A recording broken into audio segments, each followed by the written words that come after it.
यहाँ सिसई प्रखंड में कीचड़ भरी सड़क से नाराज ग्रामीणों ने अनोखा विरोध जताया। बरसात में चलने लायक भी नहीं बची सड़क पर ग्रामीणों ने धान की रोपनी कर दी। ग्रामीणों का कहना है कि बरगांव देवी मंडप से मुगदा गांव तक करीब 3.5 किलोमीटर कच्ची सड़क बरसात में दलदल बन चुकी है। हादसे में आम हो चुके हैं, बच्चे स्कूल नहीं जा पा रहे, बीमारों को खटिया पर ढोना पड़ता है। ग्रामीणों ने चेतावनी दी है कि यदि जल्द सड़क नहीं बनी तो वह NHAI जाम कर आंदोलन करेंगे। उन्होंने कहा कि 15 सालों से जनप्रतिनिधियों और प्रशासन से मांग की जा रही है, लेकिन कोई सुनवाई नहीं हो रही। वहीं पंचायत की मुखिया सुनीता कुमारी ने कहा कि कई बार प्रशासन को आवेदन दिया गया, लेकिन कोई कार्रवाई नहीं हुई।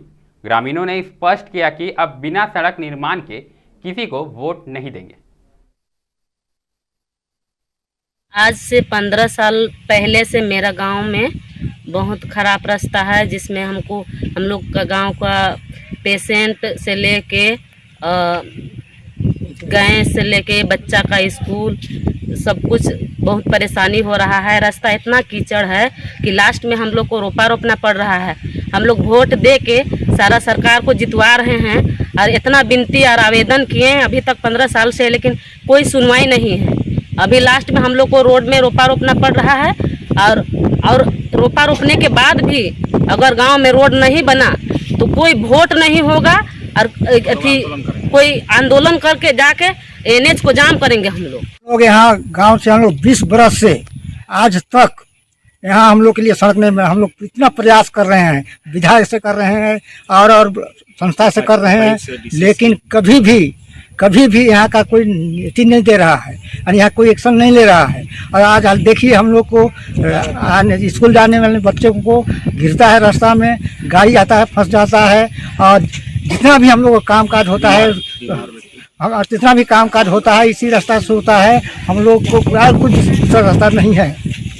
और जब यानी कि बीमार हो जाते हैं तो हम लोग को गाड़ी तो नहीं आता है, लेकिन यानी कि खटिया में बोख ले जाने से भी लेने नहीं सकते हैं। काहे कि ऐसा कादो है, इतना कीचड़ है कि आदमी को चलने के लिए जगह नहीं है। पैदल चलने में पैदल चलने भी नहीं सकता है, ढो के भी ले नहीं सकता है खटिया में।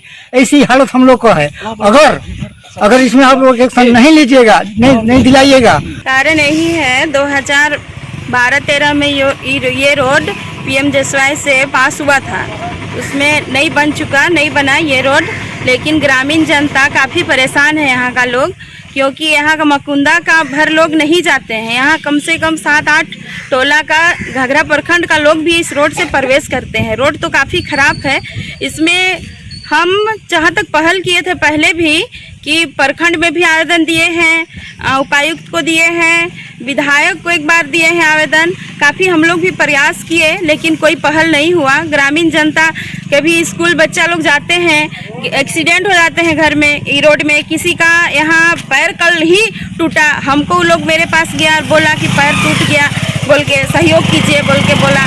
और मुखिया मठ से तो इतना बड़ा रोड नहीं बन सकती है ना, कम से कम बनेगा भी तो 2 से 2.5 मीटर बनेगा, 100 किलोमीटर। तो काफ़ी परेशान है और हम जहाँ तक हो हम पहल किए हैं, लेकिन कोई सुनवाई नहीं हो रहा है। यहाँ का ग्रामीण जनता काफ़ी आक्रोश में है। अभी रोपवाएं जो साथ में आके सभी लोग, हम लोग भी उसमें साथ में हैं। हम लोग चाह के भी कुछ कर नहीं पा रहे हैं। तो देखिए, सरकार से हम लोग कहना चाहेंगे कि इस रोड को ध्यान में देते हुए रोड को पुनः बनाने का कृपया करें। देखिए, ये 2012-13 में PM-JSY रोड से इस रोड को बनना था। मिट्टी मुरम का काम हुआ, उसके बाद काम रुक गया और उसके बाद से लगातार हम लोग एकदम आंदोलन कर रहे हैं कि ये रोड बनना चाहिए। प्रत्येक साल यहाँ 4 महीना आदमी का आवागमन बंद हो जाता है।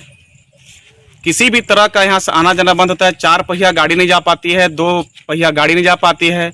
मजबूरन मेरा गांव का आदमी लोग जब बीमार पड़ता है तो कोई बोह के ले जाता है खटिया से 1 किलोमीटर रोड, या फिर यहाँ से कोई भी राशन सामान भी नहीं आता है। जन वितरण दुकान भी है, लेकिन जन वितरण दुकान सामान आने में भी बहुत समय लगती है, गाड़ी पलटने की स्थिति रहती है। कितना विद्यार्थी लोग का पैर टूट गया है कितना यहाँ से जाने के क्रम में कितना आदमी लोग गांव का गिर भी गया है। रात में ही सुनने में आया कि एक व्यक्ति मोटरसाइकिल से आने के क्रम में गिर गया है, जिससे उसका पैर टूट गया है। और हम एक्चुअली में ग्रामीण क्षेत्र से आते हैं और इतना कष्ट है कि कोई भी कार को भी पार करना है तो ढकेल के पार करना पड़ता है। या तो विद्यार्थी जा नहीं पा रहा है, बीमार नहीं हो रहा है तो यहाँ से भी जा नहीं पा रहा है, जिस चलते आदमी मरणावस्था में यहाँ के गांव का आदमी लोग है। जबकि हमारा देश 1947 में आज़ाद हुआ है। ऐसा हमको लगता है कि सिसई विधानसभा क्षेत्र का पहला ही गांव होगा, सिसई प्रखंड का पहला ही गांव होगा जो इतने जर्जर स्थिति में है। जो इस गांव का बूढ़े लोग का तो बाजार जाना छोड़ दिए हैं, छोटी छोटी सामान लेना भी